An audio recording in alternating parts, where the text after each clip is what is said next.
Safe صاحب پوچھتے ہیں، میرا دوست کہتا ہے کہ احادیث قابل اعتبار نہیں ہے کیونکہ یہ 100% ٹھیک طریقے سے محفوظ نہیں ہوئی ہے، صرف قرآن ہی ٹھیک ہے، احادیث کو علماء نے محفوظ کیا جن کا آپس میں بہت سی باتوں میں اختلاف ہے، تو احادیث پر کیسے ہو سکتے ہیں؟ تو وہ احادیث پر کیسے ہو سکتے ہیں؟ یہ منکرین حدیث کا ایک فتنہ ہندوستان میں کھڑا ہوا تھا، انہوں نے یہ شوشہ چھوڑا تھا۔ بھائی ٹھیک ہے، حدیث کی ویسے حفاظت نہیں ہوئی جیسے قرآن کی ہوئی ہے، لیکن اس کا یہ مطلب کہ حفاظت ہی نہیں ہوئی ہے، یہ بالکل بیکار بات ہے۔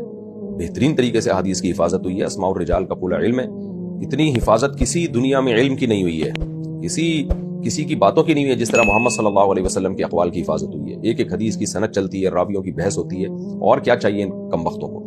اور یہ خوب سمجھ لیں کہ جو لوگ کہتے ہیں نا حدیث محفوظ نہیں ہے، اصل میں وہ قرآن کو بھی نہیں مانتے، کیونکہ قرآن کہتا ہے کہ وَيُعَلِّمُهُمُ الْكِتَابَ وَالْحِكْمَةَ کہ نبی صلی اللہ علیہ وسلم کتاب سکھائیں گے، تو کتاب کی بہت سی باتیں ایسی ہیں جو نبی نے سکھائی ہیں، اس کے بغیر وہ کتاب سمجھ میں آئے گی ہی نہیں۔ تو اب ان منکرین حدیث کم وقتوں سے پوچھیں آپ کہ قرآن تو کہہ رہا ہے کہ قرآن سمجھنے کے لیے نبی سے سیکھنا پڑے گا، تو نبی نے جو سکھایا تھا وہ کہاں گیا؟